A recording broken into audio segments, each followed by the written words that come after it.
أهلا وسهلا بكم في حلقة جديدة من بودكاست زوم إن. في هذه الحلقة سنتكلم على المنتخب المغربي لأقل من 17 سنة والذي سيشارك في كأس العالم في قطر بداية من الأسبوع المقبل.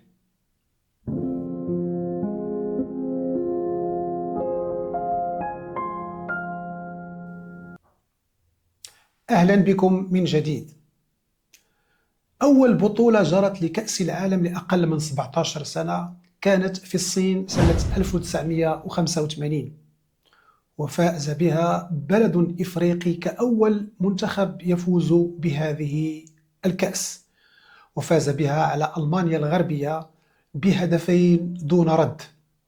ألمانيا الغربية كانت لا زالت لم تتحد مع ألمانيا الشرقية، واللتان توحدتا سنة 1990.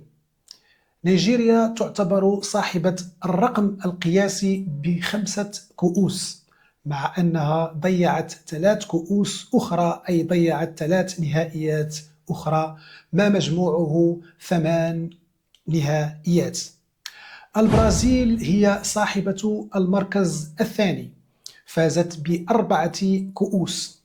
تليها المنتخب الإفريقي الآخر وهو غانا، الذي فاز بكأسين وضيع أيضا كأسين، أي لعب 4 نهائيات.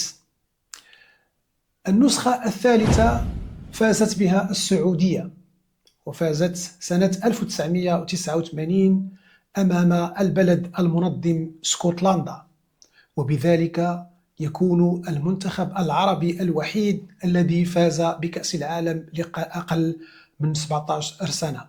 في هذه البطولة أي 1989 وصلت إلى نصف نهائي أيضا البحرين. السعودية فازت على البحرين بهدف دون رد. السعودية بذلك تكون البلد العربي الوحيد الذي فاز بهذه الكأس، والبحرين تكون ثاني بلد عربي يصل إلى نصف نهائي. البحرين انهزمت في مباراة الترتيب أمام البرتغال ب3-0. وجاءت دورة إيطاليا 1991. قطر لعبت نصف النهائي وخسرت أمام غانا بضربات الجزاء بعد أن انتهت المباراة ب0-0. وخسرت أيضا مباراة الترتيب أمام الأرجنتين بضربات الجزاء بعد أن انتهت المباراة بهدف في كل شبكة. وجاءت دورة الإكوادور سنة 1995. سلطنة عمان انهزمت في نصف النهائي أمام غانا ب3-1، وانهزمت أيضا في مباراة الترتيب أمام الأرجنتين ب2-0. النسخة الحالية هي الرقم 20، وتنظم في قطر.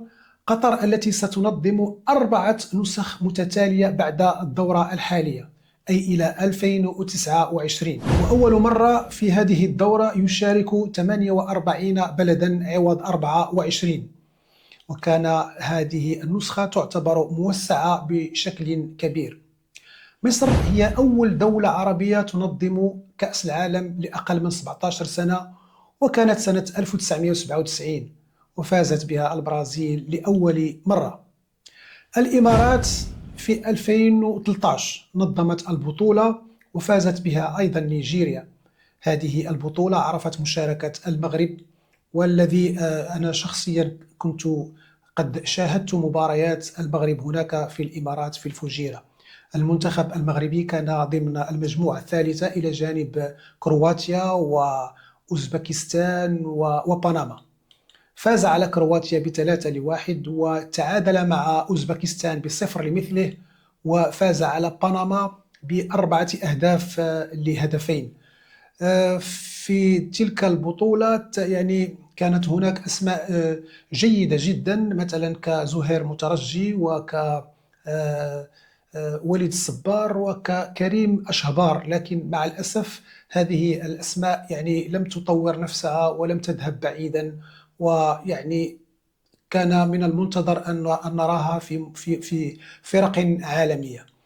وخسر المنتخب المغربي في دور 16 أمام الكوت ديفوار في تلك البطولة 2013 بالإمارات. خسر في دور 16 بهدفين لهدف. نجوم المغرب الحاليين هناك أسماء مهمة جدا ممكن أن تدعى المنتخب المغربي يفوز بهذه الكأس العالمية، على غرار ما فعله نفس المنتخب في بداية هذه السنة، وما فعله أيضا منتخب المحليين الذي فاز بكأس إفريقيا للمحليين، أي منتخب طارق سكيتيوي، وما فعله أيضا منتخب محمد وهبي بالشيلي وفوزهم بكأس العالم للشباب تحت 20 سنة. الأسماء قوية التي يتوفر عليها المنتخب حاليا، منتخب أقل من 17 سنة، ويتوقع أن تذهب بعيدا إذا ما استمرت في التطور. على رأسهم طبعا إلياس بالمختار لاعب موناكو، وكذلك عبد الله وزان لاعب آياكس، وكذلك حارس أكاديمية محمد السادس شعيب بالعروش، وكذلك إسماعيل العود لاعب فالنسيا، وكذلك ابن المدرب نبيل باها أي ابنه زياد باها الذي يلعب في ريال بيتيس. وكذلك هناك اسم ممكن أن يقول كلمته، وهو إلياس العرباوي لاعب أتلتيكو بيلباو، وكذلك نسيم المسعودي لاعب ليفركوزن، وزكريا الخلفيوي لاعب تولوز. مع أنه كانت هناك غيابين مؤثرين، هناك لاعبين جيدين لم يتمكن المنتخب المغربي لأقل من 17 سنة من ضمهما لهذه البطولة. أظن آدم سودي مدافع تولوز، وكذلك آدم عليوي الظهير الأيمن لأولمبيك ليون. المغرب في هذه البطولة سيكون إلى جانب 5 منتخبات عربية أخرى، وهي قطر والسعودية والإمارات ومصر وتونس.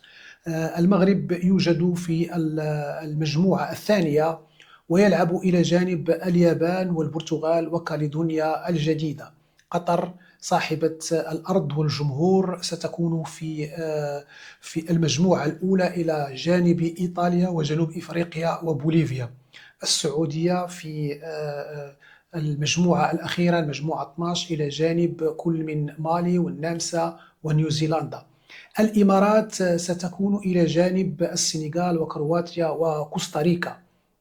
أما مصر فتكون في المجموعة الخامسة إلى جانب إنجلترا، فنزويلا وهايتي. المنتخب التونسي وقع في مجموعة نوعا ما قوية تضم كل من الأرجنتين وبلجيكا وفيجي. أظن بهذه الدورة ستكون مناسبة أخرى للمنتخبات المغربية لبسط سيطرتها على الكرة العربية والكرة العالمية، لكن دون أن ننسى أن المنتخبات العربية كالسعودية وكمصر وكقطر أيضا والإمارات وتونس لديها من الإمكانيات أن تذهب بعيدا في هذه الدورة. حظ سعيد لمنتخب أقل من 17 سنة، وحظ سعيد لنبيل باها، والجو الإيجابي الذي تتمتع به المنتخبات المغربية في وصولها لمرحلة الإنجازات ومرحلة الفوز بالبطولات عوض المشاركة. نتمنى أيضا أن يأتينا منتخب أقل من 17 سنة بالكأس العالمية على غرار ما فعله أصدقاء عثمان معمة. دمتم في رعاية الله، وإلى حلقة أخرى من زوم إن.